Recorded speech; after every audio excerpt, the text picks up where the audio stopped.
Before we jump into the topic, a little bit of background from my side.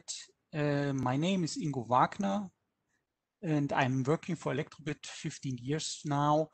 And I started here as consultant and automotive spice assessor in diverse Elektrobit internal and external customer projects.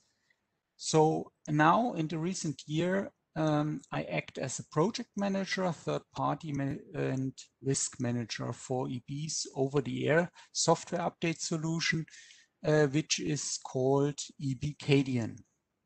Norman Hensch is also present here, is our product manager of EB Cadian, and we see both the analysis of product compliance according to relevant software update standards as a must. In this webinar, we focus mainly on the regulation 156 and the ISO standard 24089. Both, of course, with requirements for software update.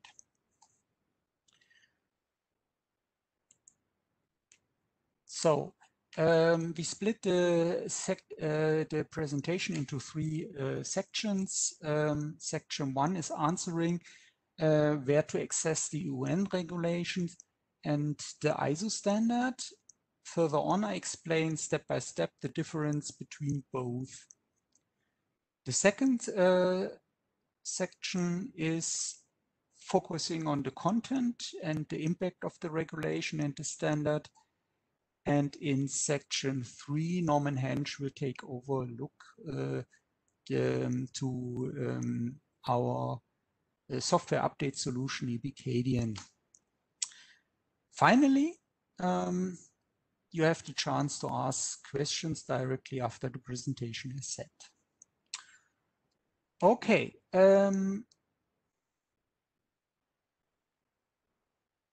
Let's come to the first section. So the most prominent regulation and standard for software update, besides already existing implementation standards, are the UN regulation 156 and ISO 24089. The regulation defines the prerequisites for safe and secure software update, and in fact what's needed for type approval. It requests the vehicle manufacturer to have a software update management system which is addressing the organizational setup of processes and procedures for delivery of software updates. Also worth to know is the main difference of the standards, also to the standards. Regulation is legally binding, and for those contracting partners who signed the regulation. If you are interested in a general setup of the UNICE, they have a frequently asked questions on their website, which is pretty good, understandable, and very compromising. And yeah, this UNICE regulation 156 is in force now. The ISO standard instead is drafted at the moment. So it's not published yet. The ISO standard introduces a new engineering process, software update engineering process, which is covering the whole vehicle life cycle. The document is available for those who contribute to the standards development. Instead, luckily, for the UN regulation, we can find the document on the UNICE website. But therefore, it's good that you know a little bit of the structure of the UNICE, because otherwise you will get lost on this huge website.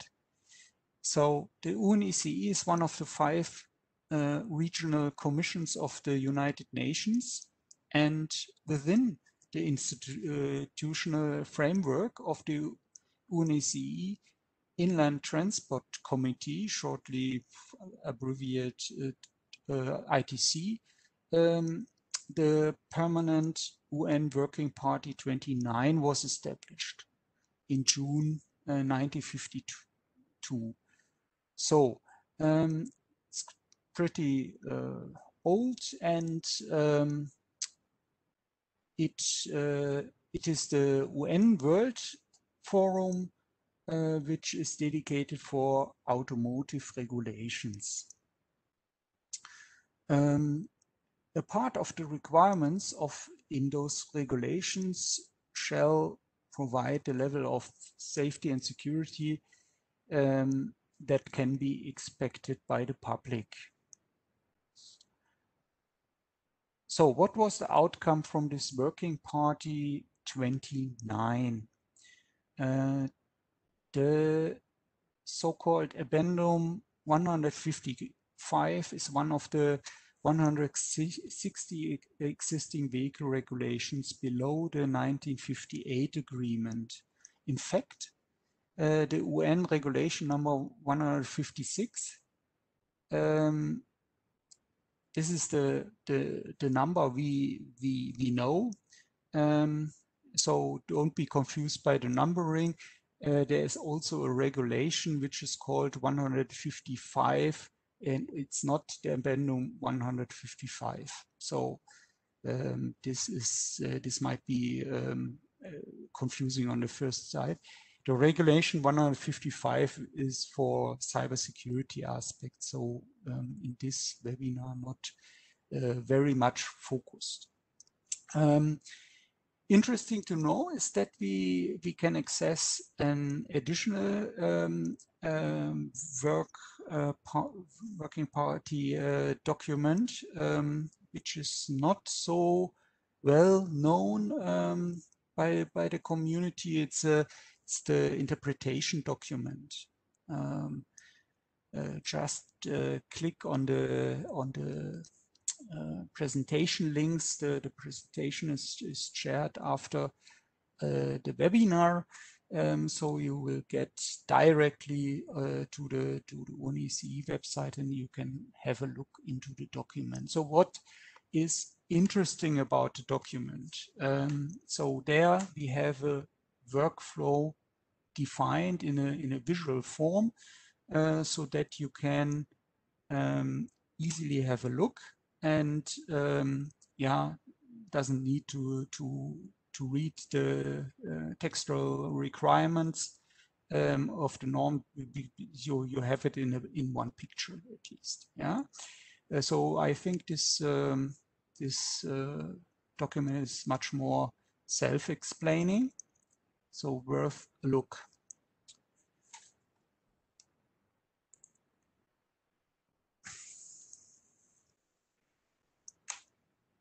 Okay, let's come to the timeline. Why is this regulation and ISO standard discussed so frequently? Well, the regulation is in force, and some countries committed already to implement it.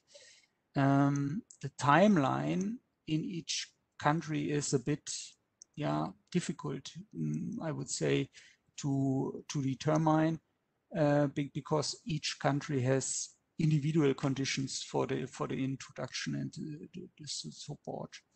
So let's have a look on the official announcement by the UNECE. The UNECE summarized the timeline on 5th February 2021. So this year, at least several months ago, but yeah, we know here the timeline for some of the major markets here, and yeah, on the bottom line, we need to know there is a transition time, and the first applications are expected 2022. So next year. So therefore, we need to get prepared, of course, yeah, and we need to have to look into the requirement, which we will do in the next section of this presentation. So instead, the ISO is published in 2022. It is not referenced yet in this regulation 156. But it's most likely that it is mentioned in future versions. So also the regulation is is updated from time to time. And as soon as this ISO gets published, it will get more visibility. And yeah, maybe also as supplier, we will be confronted with some audits, yeah, for the whole supply chain.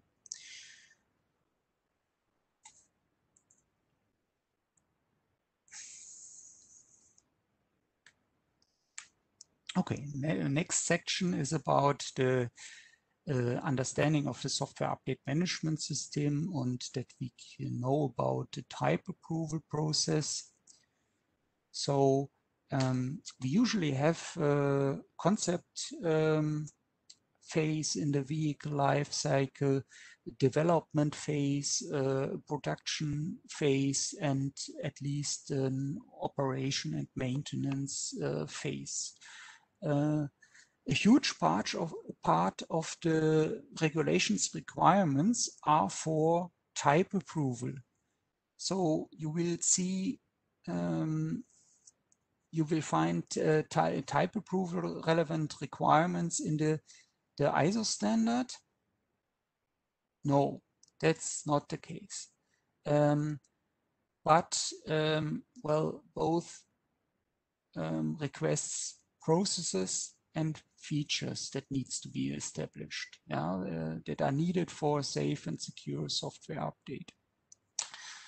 A type approval itself is a certificate of conformity, confirming that the vehicle or the system meets minimum set of regulatory and technical and safety requirements. So that's the goal for the vehicle manufacturers. And why is this important? So before we can even think about performing software updates, the vehicle manufacturer must gain approval to conduct such post-registration software updates. So usually, as said, okay, there's a concept phase, the development phase, and everything is done that he gets an initial type approval so that he can sell his product worldwide in the markets, in the different markets. But what happens if a software update is needed after yeah, everything is type approved? So this was the scenario which now the regulation 156 addresses.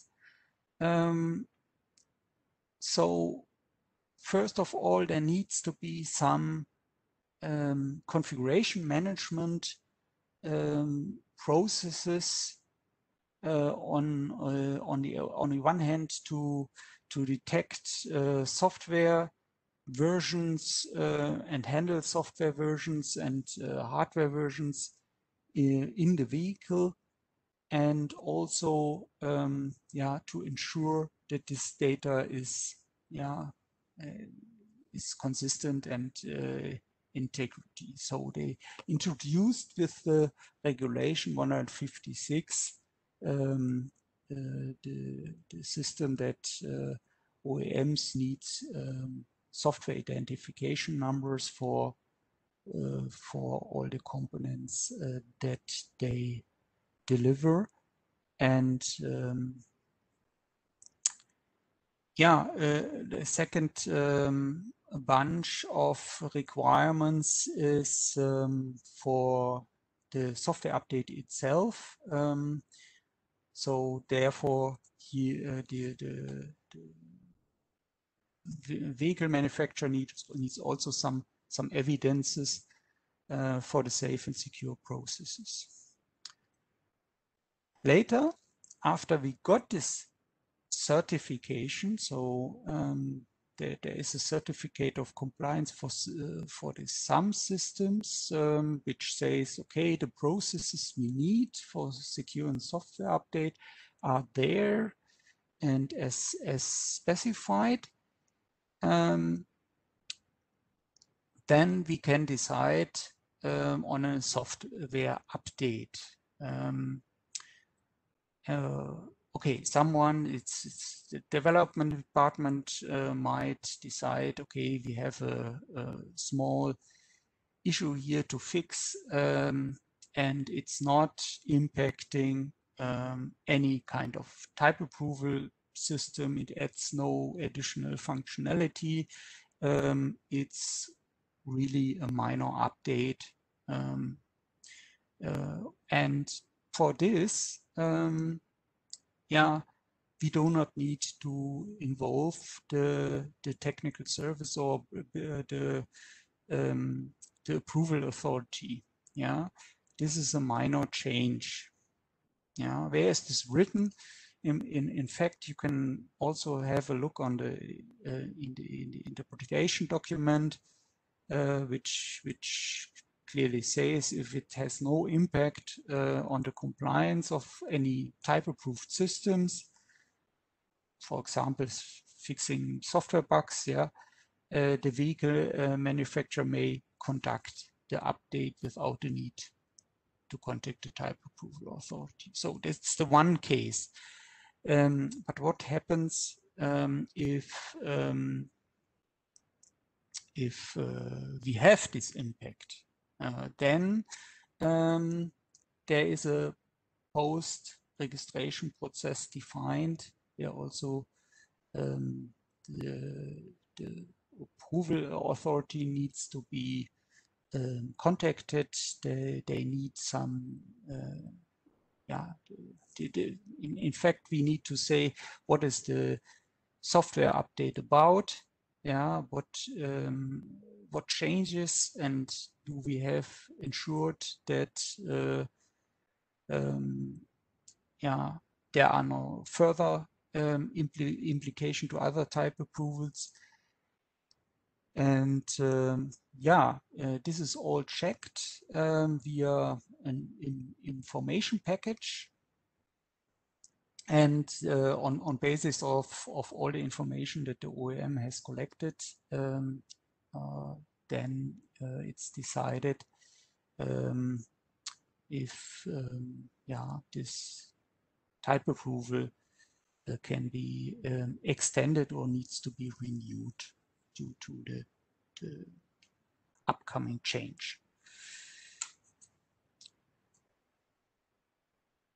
Good.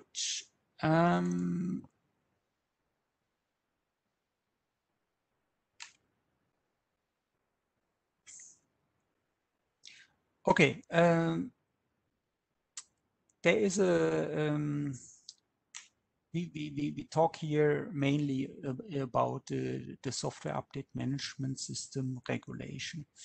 Worth to know is that it affects different kind of vehicle categories. And why is this the case? In fact, for each regulation, there's contribution by governmental and non-governmental participants who actually advises and consults here the task force for cybersecurity and OTA. And if the experts are there and in fact have this information brought to the team, then it's the requirements can be checked. So that's why for cybersecurity and for software update, different kind of vehicle categories are affected here. Yeah, this.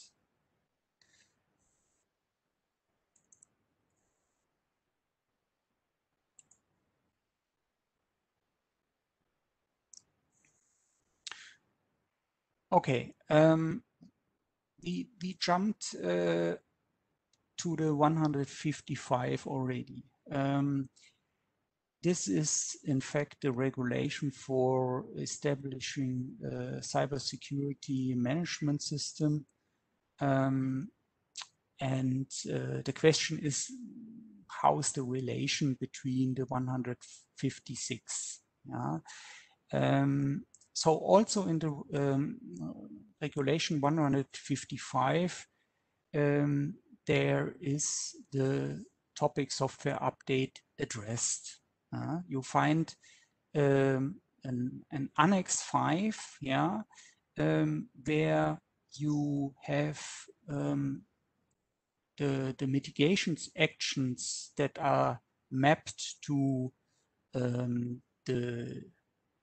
the threats that are usually seen by this regulation mapped. And for software update, at least, we have those two mitigations. Well, the mitigation 3 is addressing that also the backend servers needs to be secured. And the second mitigation simply says that the security software update procedures shall be employed. Yeah, so this is maybe not much help, but in fact, the topic that you need to look on onboard and offboard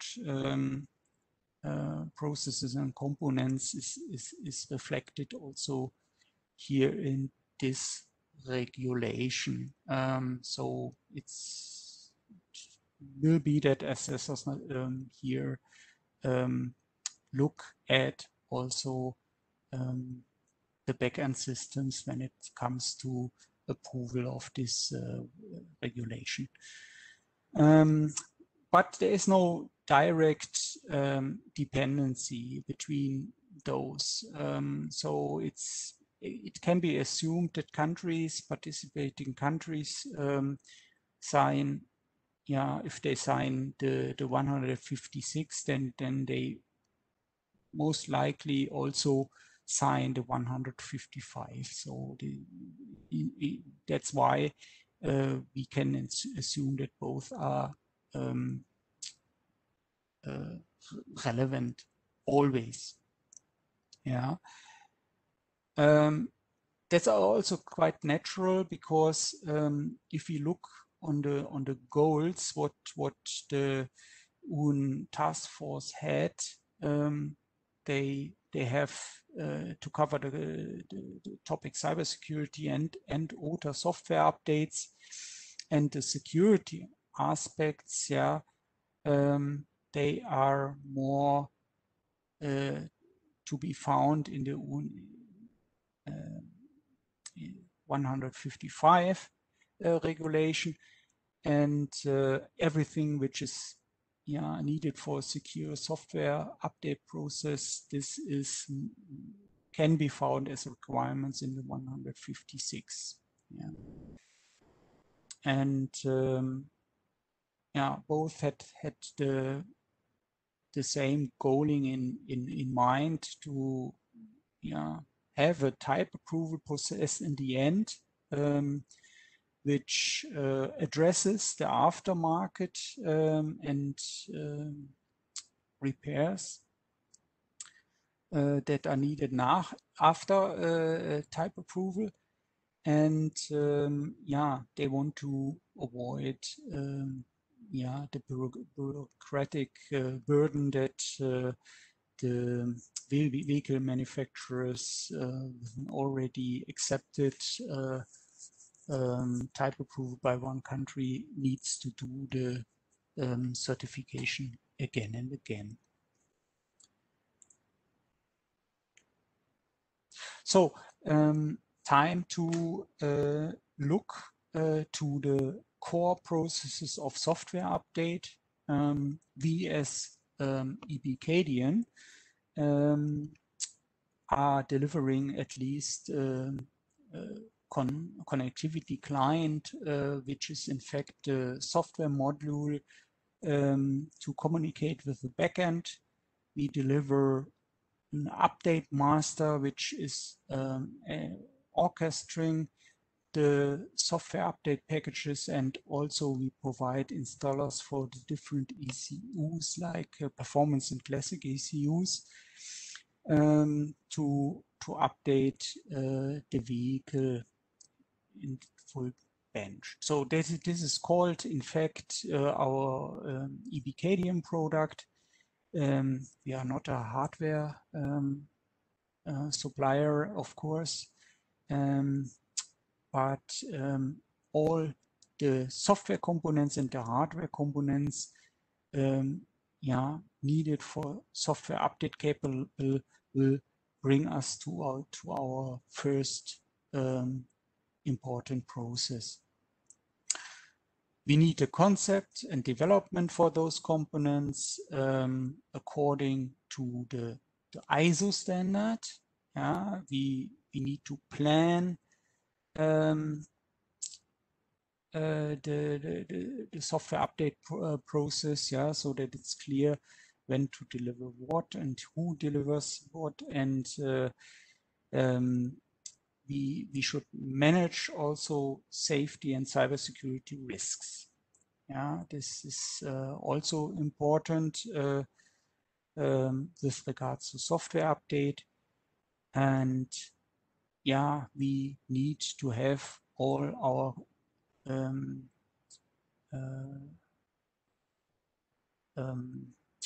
components and hardware and software versions under version control, and make this also transparent to other parties. What do we need else? Software update package development. So you will agree that with only having the software update components, we cannot perform a software update. We need also to have the new software that needs to be updated in a package. And here we have different kind of updates we can think of. One for classic ECUs or for performance ECUs. We have rollback packages. We have self-update packages for our own components and maybe also delta updates, which are usually provided by the vehicle manufacturer himself. And what's worth to know, except for the rollback packages, none of the update categories is specified in the standards. So this is not addressed here and also not the topic, but the process itself that we need to develop software update packages and verify them and validate them. This is in fact here wished. The last step for having an updated system is to roll out our software update package in the system. So when it comes to rollout, you want to plan software update campaign. Yeah, so you want to pre-check the vehicle status, you want to authorize, and yeah, you want to execute the software update. You want afterwards to post-check if everything ran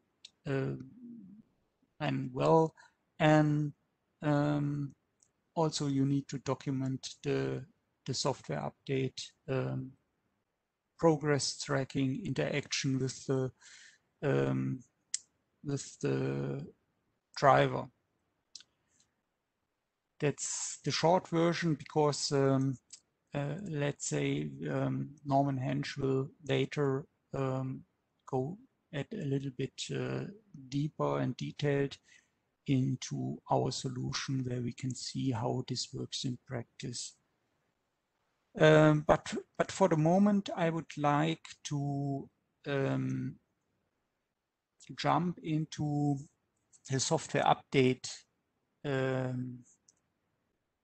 execution. There is a general workflow defined.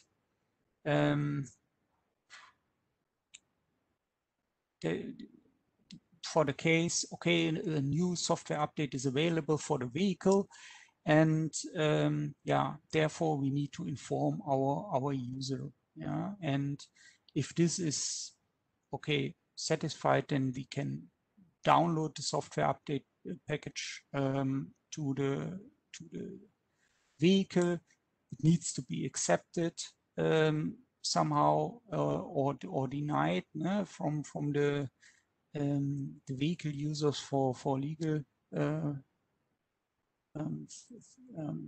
purpose. And yeah, after this package was checked, we need to pre-install, we need to check the pre-install conditions and inform the user about it. We are ready for the update. And well, okay, then we can simply start. Yeah, and with each and every step, we should inform what is going on in the vehicle. Are there any kind of failures? Do the vehicle users need to act? So where all this comes from. So you see on the left hand side the ISO draft version. There are some aspects that are focused here, like having integrity and authenticity checks for software update packages, special actions that are needed to complete the software update, corrective actions by the software update mechanism itself, such as that we have a fail-safe operation and yeah, retry mechanism or rollback or yeah, a mitigation of the failures. And yeah, also the notification to everyone who needs to be informed, the campaign manager, the driver, the maybe also the authorities about the new via OBD in this case, this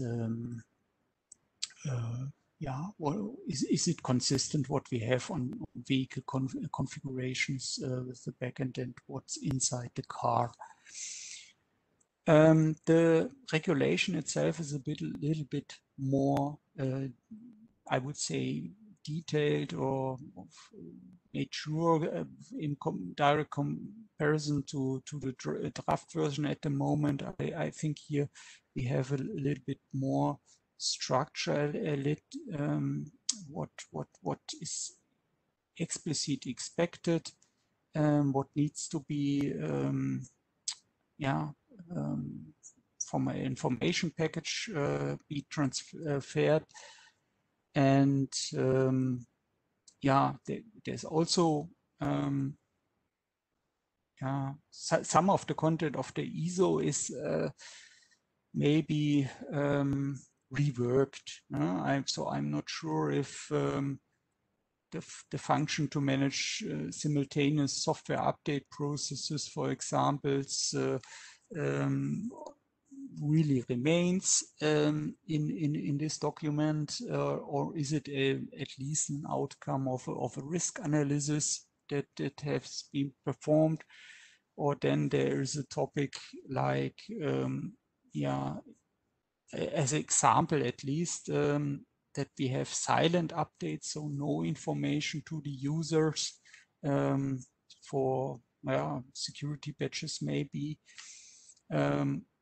Also maybe an exceptional case, which is here plotted in the ISO standard, which we do not find yet in the UN regulation. So in the UN regulation is stated that we, at any point in time, needs to have this driver information in place. Okay, but the ISO 24089 defines a lot of processes more. We had a look on the core processes, which were the software update components, the software update package development, software update campaign operations. But we have also we need for software update an infrastructure. This is an important topic to be covered. Then we have different kind of customers, at least. They have also some special processes to establish their own end needs. So a different timeline, for example, and this needs to all be planned. So we expect that we have here a project level requirement. On organizational level, we will have governance processes for the software update engineering process itself. The UN regulation adds this topic type approval, which is not inherited in the ISO standard yet. So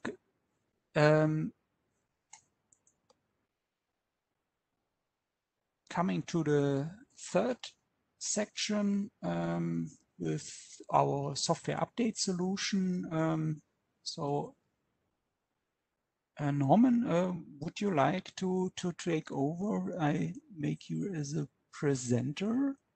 Yes, thank you for all the technical details and laying the foundation for this third section, where I now try to show you how we at Electrobit are covering some of the requirements that are in, for example, the UNR 156. And also show you how, there are some boundaries that our system has, that probably a lot of systems have, and we just have to make sure that in the end we have a solution for the OEMs that, where different parties have to work together. So without further ado, I want to show you a little bit of how we see our system that we have. So in green, you see the components that we can deliver by Electrobit. And this is a modular solution, so you don't have to buy everything. So if you just already have something in the backend, for example, that is nice too.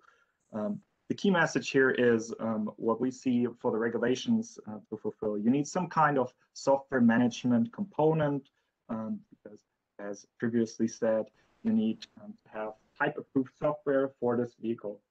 And when you have a software management system where you can then only store these type-approved software packages, with that you can also give proof then to auditors that you only really used this software for this vehicle.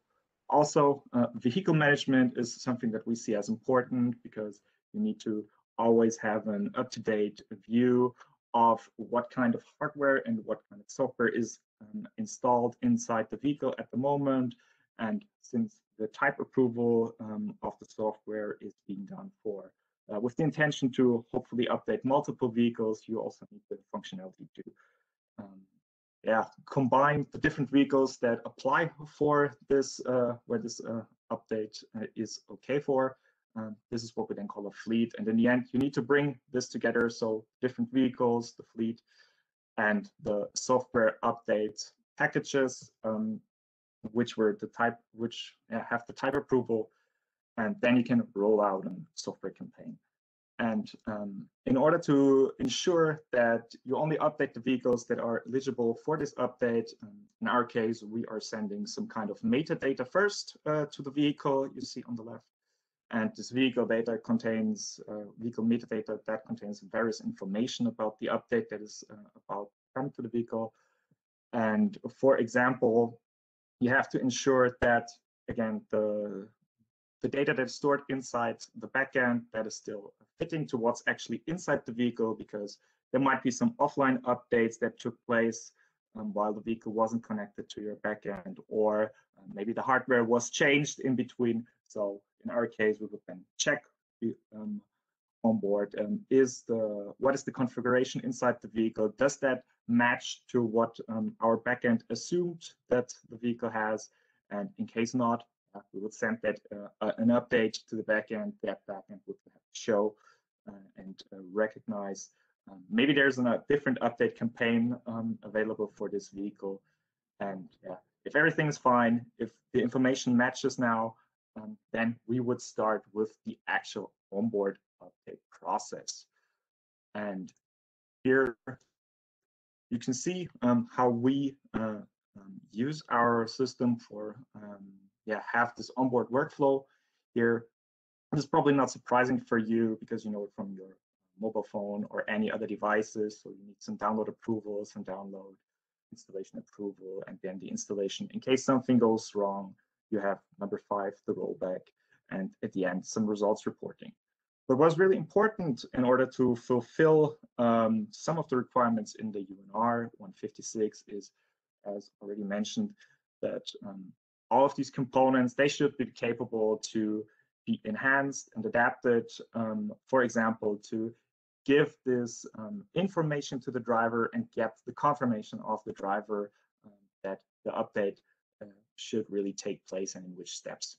And I don't want to go too much into detail about all of the things, maybe just one highlight also concerning the installation approval in number 3 is that the UN regulation also demands that you have some pre-installation checks where you make sure that the vehicle is in a safe state. And the safe state, that always depends on what kind of update are you doing here. So for example, if you're having just a regular single bank ECU, then a safe state could be that the vehicle is turned off, that there's enough battery available voltage, so you can ensure that the installation runs smoothly without any problems here. But for dual banking, this might be different. There you could perform the update, for example, in the inactive bank of the AB capable ECU while driving, and then only do the switch after the installation, after the reboot. And also here, as I mentioned, information of the driver is also one key important point, because in the regulation it also says that you should make the driver aware of what, in this case, for example, the safe state would be and when the installation will take place and which things have to be fulfilled here.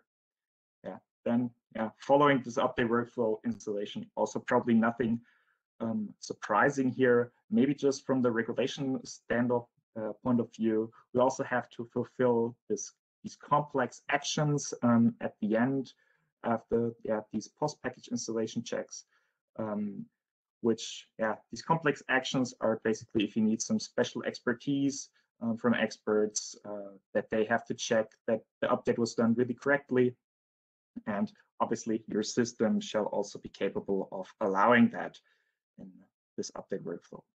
And then, you might have to install multiple update packages which depend on each other. Again, you would perform the installation, but here in 4, we would also show that, it could be that you have an installation failure that always can happen. The system would then retry that. And in worst case, if several retries didn't work, then you would have to perform the rollback in number 5. Again, similar procedure as the installation, but old update package like this. And what is really also necessary for the regulation to fulfill the requirements of the regulation is that during the rollback, you also have to ensure that dependent updates, so interdependent updates, so if you have to update these multiple ECUs that depend on each other to have certain types of and versions of the software, that you would also perform a rollback on the ECU software that was already installed successfully. So these are just some thoughts here. In the end, you should do the results reporting. Again, drivers should be informed.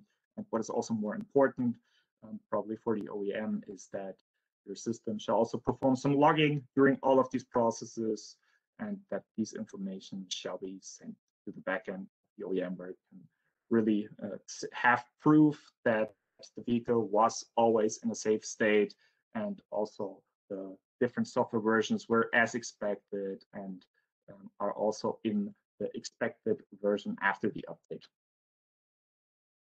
Okay, then on this next slide, I would just want to show you that this is actually what is written in the requirements. I try to write here the paragraphs and the short summary of what we can fulfill with some of our product components. So, for example, when you look at the first box here, you have to identify the interdependencies. This is something that, as already mentioned, is something that software providers, they have to make sure that the OEM knows that. And we with EBKDN, we can support this, for example, with our campaign management, that we can have this proof that this interdependency of different software update packages, that was reflected and used during the update process. But for example, the next box where the type approval is impacted, this is something that only the software providers, they have to make sure that this that this problem is solved in a way, and where we with EBKDN, we can't contribute anything here. And there are other things you can see here, different variations of which parties are affected, where we can support with EBKDN. And as I already mentioned, during the update process, there might also be other parties that are involved. So for example, I mentioned the safe state of the vehicle, that you have to ensure that the vehicle is standing still, that it is turned off, that there's enough battery, and so on. And for that, well, you need other parties in the vehicle software where you can rely on that they give you the results that are needed to ensure these safe states, for example. And here EB also provides a wide portfolio of different OSs and also cybersecurity functionality to ensure that, because in the UNR 156, you also have some security requirements which are written quite vaguely sometimes. So for example, I read it to you, the update process shall be protected to reasonably to prevent them from being compromised. So reasonably, what does that mean? Maybe now we have some different different standard than we will have in maybe 5 years. So the important thing is the systems that you're using to create the software update management system and the different parties, they should be flexible, enhanceable, and adaptable in order to fulfill the standards now and also later. And yeah, with that, we already arrived at the last slide, where I just want to highlight the key messages you should take out of this webinar, in my opinion, is that, yeah, you need flexible solutions, which can then be a foundation to fill the different standards requirements for a software update management system. And in order to become compliant to the UNR 156 and the ISO 24089, well, this is an effort that different types of software providers and the OEMs, they need to work together on creating solutions